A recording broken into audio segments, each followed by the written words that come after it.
Tidepool Pupil is getting nerfed in Hearthstone, and today we're gonna talk about it. And if you want to stay updated on everything Hearthstone, don't forget to hit the subscribe button. And as always, huge shout out to Blizzard for giving me access to the patch notes so that way I can give you guys my opinion on what is going to be changing and what to look out for, because Tidepool Pupil is getting hit, but Doomkin is also getting hit. That's right, it's not necessarily a statistical outlier, but it's definitely causing frustration, and I do not like it either. I'm glad something is happening to Doomkin, so let's just go ahead and jump right into the changes. Tidepool Pupil is going from a 1-mana 2/1 to a 2-mana 2/2. I believe everybody saw this change coming, because the biggest thing that this disrupts is Sonya Rogue. Yeah, that's right. You can't do infinite Sonya, infinite, breakdance, infinite pupils. That combo is now gone, and it's kind of sad because that was really Rogue's only good deck within the entire expansion. But there are a lot of buffs we will be talking about later on, so don't forget to watch the entire video, because there aren't that many nerfs, but there are a lot of buffs incoming, and I believe that Blizzard is taking a very ballsy approach, honestly, with all these buffs that they're doing, because they have had a lot of buffs this expansion. Like, they are seriously not playing around. Like, if a card is not good, they are immediately thinking, how can we turn this into a good Hearthstone card? So huge shout out that they're really trying to go in a different direction in terms of balancing the game while also addressing these certain cards. Because the other thing that sucks about Tidepool Pupil is that I still think this card is going to see play in Insanity Warlock in particular, because now you just essentially have another copy of Crescendo costing 2 mana, because it still has synergy with Popgar. If you just play Popgar, 0 mana Crescendos, play the 2 mana Tidepool Pupil, you essentially can still play 3 Crescendos in 1 turn. Yeah, you could still do 4 in the current iteration of Standard with like 1 mana Pupil, but 3 Crescendos, especially if you've built up the deck, is way more than enough in a lot of matchups to where I still think Insanity Warlock is going to be very good. There might be an argument to keep this card in like Overheal Priest, for example, because you could still bring back a bunch of Aman'Thuls with like Rest in Peace, and that's just a 5 mana combo. If you've played Aman'Thul, it's late into the game. I don't think you really care about a 5 mana combo taking up that much space. So yeah, I think that Tidepool Pupil is definitely still going to have some decks that it still fits into, but the infinite, decks that were possible with like Rogue are definitely taking a massive hit. And speaking of taking a massive hit, Doomkin is going from a 6 mana card to a 7 mana card. Its stat line is also changing from a 3/4 to a 4/5. I don't know why they're doing this with Doomkin. Just keep it a bad card, dude. I don't want this card to even see play.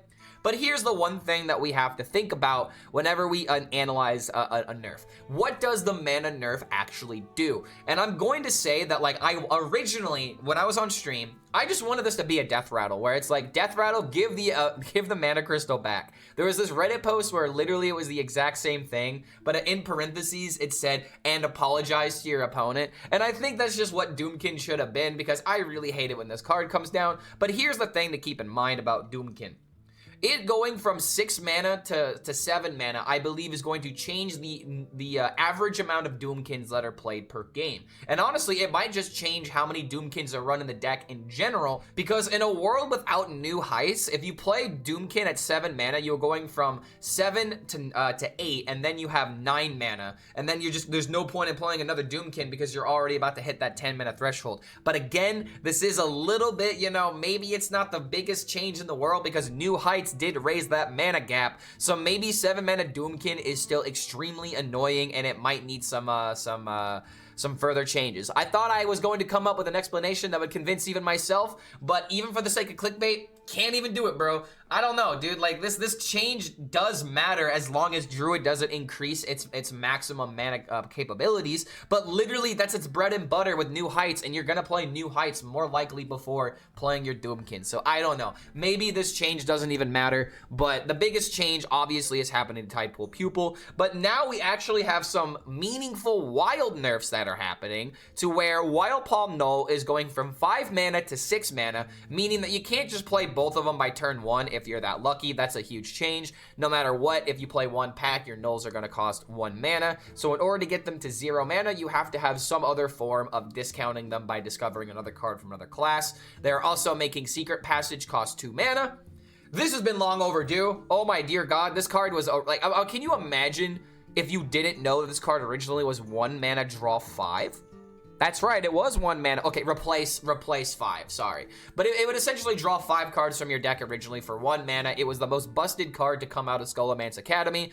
And the most hilarious part about this is that they're also changing Sorcerer's Apprentice. This isn't even really a nerf, it's honestly a buff in all honesty.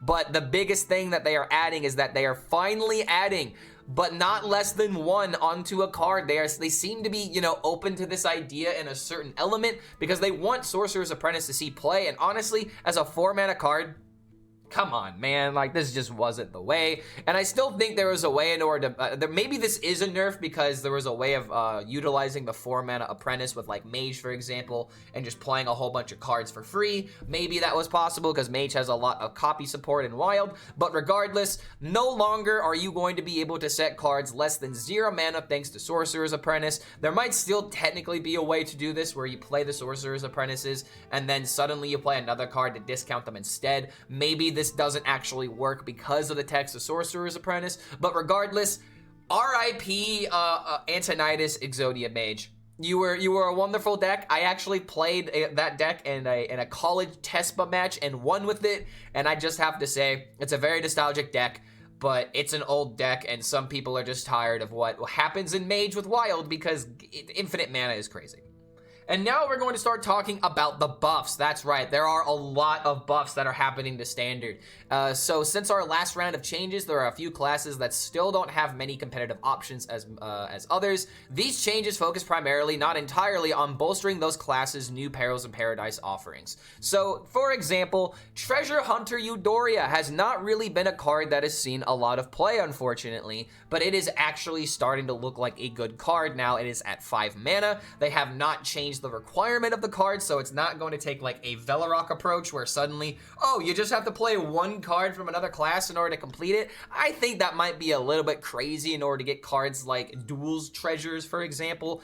Discovering a card and discounting it, yeah, it's really good, but a Duel's Treasure could literally win the game on the spot depending on how quickly you discover it. So I think that keeping it at play 3 cards is very important, but one thing to keep in mind is that this also is a buff for Paladin. You got to keep in mind with all of these cards in Perils in Paradise, this is also going to bolster their ability in the opposite classes where they are Taurus cards. There was a big Paladin that I had a lot of fun with where the original version of the deck actually did play Eudora, and maybe I can squeeze that back into the deck because that deck is also getting buffed in another way. Not necessarily this next card we're going to talk about, but hey man, Maestra is going to 5 mana. You know, I think that this is a pretty fair change, and there was a pretty interesting topic that was brought up on my stream the other day where someone was like, what if you were to just make Maestra 2 mana because discovering a hero card can't be that busted, right?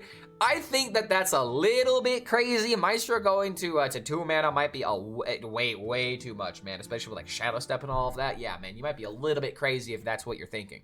But 5 mana Maestra gives us a little bit more wiggle room to where now 6 mana hero cards actually feel playable. And there might be some situations where you play this on turn 4 and you get like a Guff. Now turn 5 Guff is now possible in Rogue.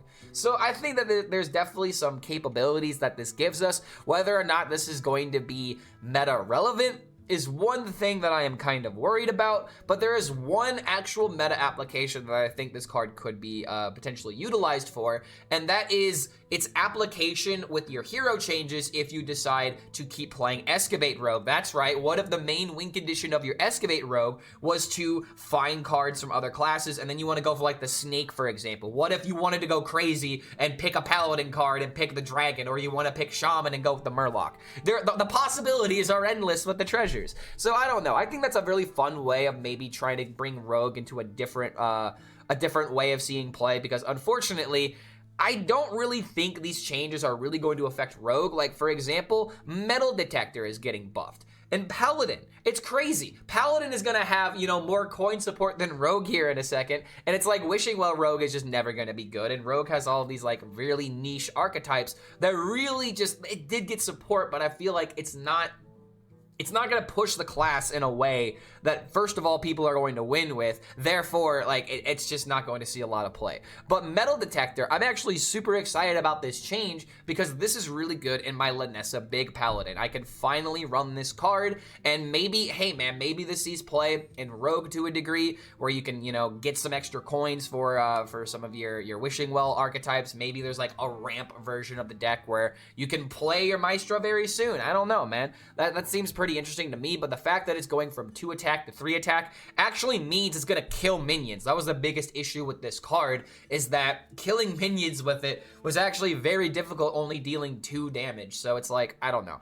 It's actually a good removal tool now. I feel like this is the greatest way of buffing this card, and I can tell you right now, they were thinking about making this into a 2/3, and it's like, a lot of us in the Discord are like, that's not really gonna help the card. And I feel like there's one other discourse to bring up. I don't really know if I should be talking about it, but I'm just gonna go ahead and just bring up a couple of the conversations. I'm not gonna spill the beans on everything that was suggested, but they were tossing up on making this a 2/3, but I think they made the right choice on making it a 3/2 because it didn't kill minions. It's not about getting the amount of coins, it's about it actually killing a minion so you can get the coin. The next buff is a card I don't really believe in, but Blizzard seems to be very scared of this card, and I really don't understand why. Choose an enemy, and now instead of summoning 2 3/2s, you are summoning 2 3/3s. What is this for, dude? This is still like the worst card in the entire expansion, and I feel like the only reason why they're scared of this card is because if you somehow were to play this early on and then the 3/3 stick, you are essentially removing minions for free every single turn with essentially no drawback if you keep trading and removing any board-based deck. So I think that's the main reason that they're scared of this kind of card, but I don't know, like, what are you gonna run this in? Like, how do we cheat this out in Hunter, bro? This ain't a death, this ain't a beast. This isn't a card we could pull from Mystery Egg, which, by the way, Mystery Egg is also getting buffed, and I think that this is an insanely good buff. Oh my dear lord, this is going to be really good, because now you have the curve of coin Mystery Egg into Yelling Yodeler by turn 4, and it's just, this card just feels so much better at 4 mana, and there was already like a Hunter deck that was kind of good with the 5 mana Mystery Egg. We already talked about this on one of my recent videos,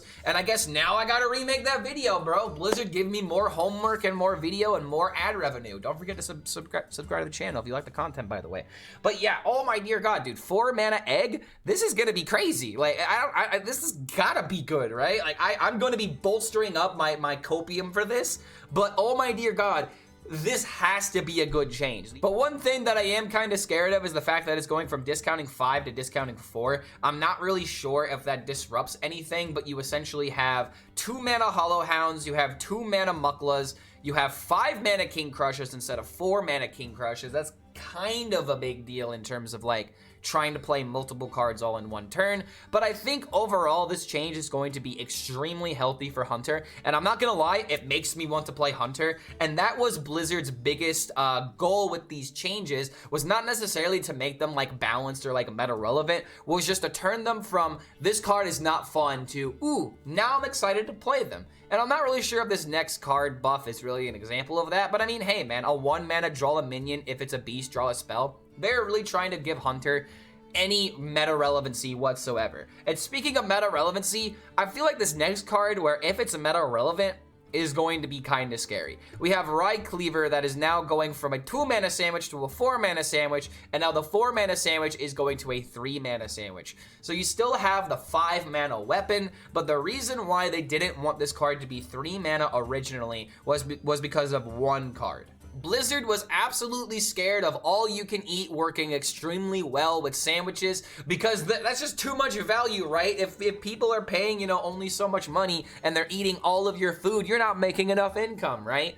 Jokes aside, this is a really extremely good high roll combo, to where if you have things like instrument tech in order to give you the weapon by turn 5 very consistently, then hitting this turn 6 sandwich combo is actually super legitimately, like, actually good. Because then you also have Rockmaster Voon, to where it's like a third minion sandwich, or like a third all-you-can-eat card, to where you can use it to copy the cards that you've already low-rolled and drawn in your hand, to where now there are multiple ways of playing Sandwich Warrior, and I'm not gonna lie, I think this is going to be the first deck that I'm going to try because Sandwich Warrior is not only a lot of fun, there was a version of a deck that we were actually doing pretty well with at the very beginning of the expansion, but that was with the 2-mana Sandwich, but also the 7-mana weapon. So I don't know. I think the deck has a lot of validity now. Whether or not it's going to be a top legend, top relevant deck is probably up in the air. I don't think so, because keep in mind, a Brawl still kind of deals with this deck, but if you don't have an AoE to deal with the gigantic amount of scamming that this deck can do, it's a little bit scary. I don't know, it might be a little bit scary, but one other thing that I'm not really scared of, but it might be good, is changing Food Fight from a 0-6 entree to a 0-4 entree. So it's a little bit easier in order to kill the card that brings out a big card from your deck. And I feel like, especially with cards like Bellowing Flames, now you don't have to upgrade them. You don't have to forge them in order to just throw it at the Food Fight, get the card immediately. So I think that they're doing their best in order to support all the other warrior archetypes, because it's sad to say, the only real warrior archetype that people are playing right now is Highlander, because it's really the only good deck, and even Highlander Warrior is not good into the meta right now. And speaking of buffing really bad warrior archetypes, they're buffing Boom Wrench from 4 mana to 3 mana. I'm just gonna say this right now. Why wasn't this just what the weapon was originally?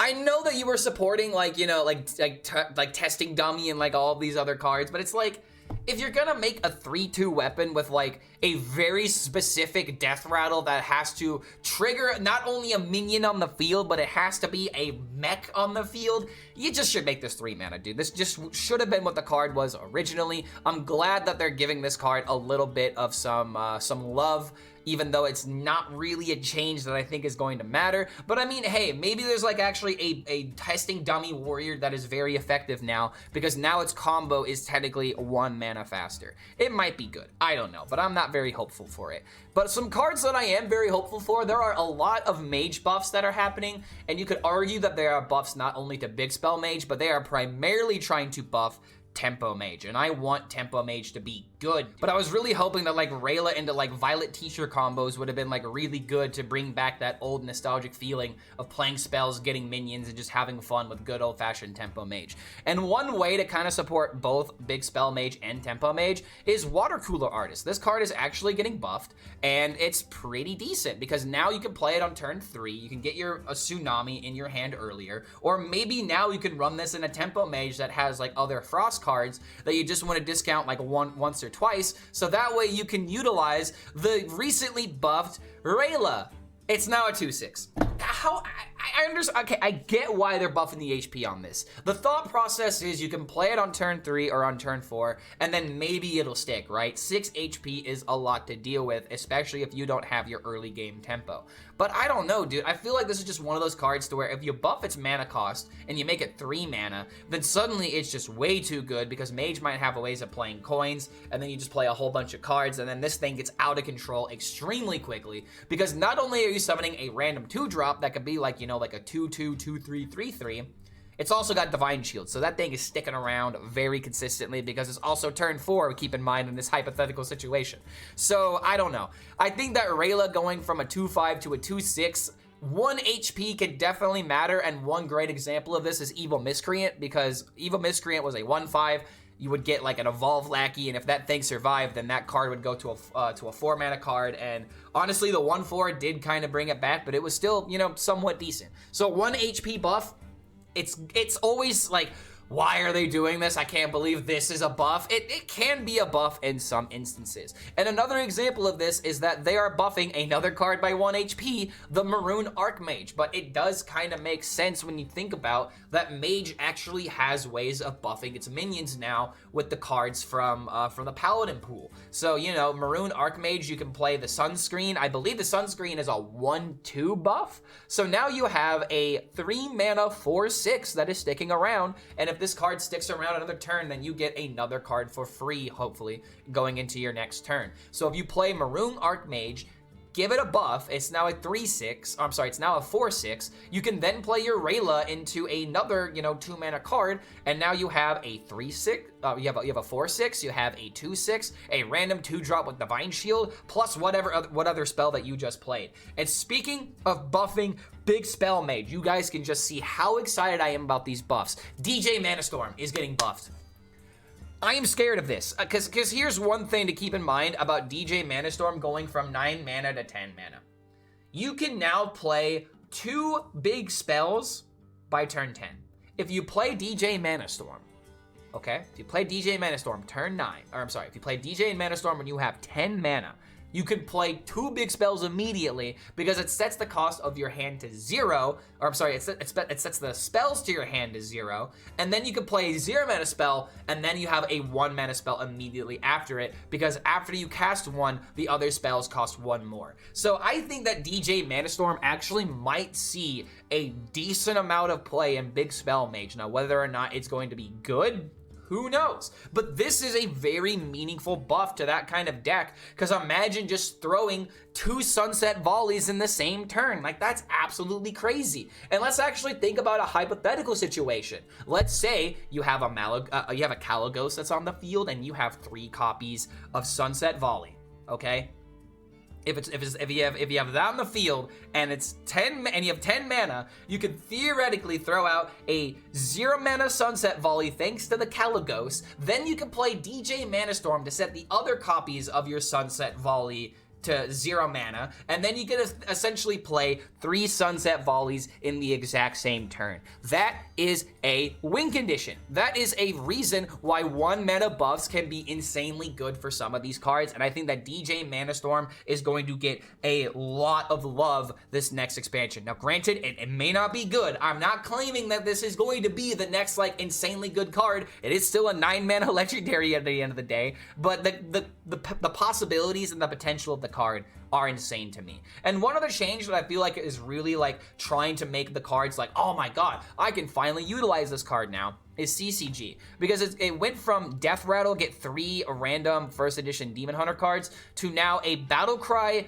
Outcast, and Death Rattle get a random first edition Demon Hunter card in mint condition, meaning that you get the first iterations of Demon Hunter cards when they were first introduced to Hearthstone way back in the day. And I think that this is a fantastic, wonderful change, even if it's not meta relevant. They are really trying their hardest in order to just support this card in every way possible. One other thing to keep in mind is that Illidari Studies did get like a kind of pseudo nerf, if you think about it, because this is now in there, but who knows, maybe that's actually a buff at the end of the day, and you getting some old-fashioned Demon Hunter cards can actually be good. I don't know. I'm just here to speculate. I don't play a lot of Demon Hunter myself, so I'm not really sure how to exactly grade this card, but one thing for sure is that you're actually gonna like this card if you somehow end up with it randomly. It's not just gonna be, oh man, I got CCG from like an Aviana or something. I'm never gonna be able to utilize this card. Now you actually can play it does something, and you might be able to do something else afterwards. And Demon Hunter, unfortunately, is either doing a whole lot of nothing or a whole lot of everything, so seeing them take a middle ground is just refreshing.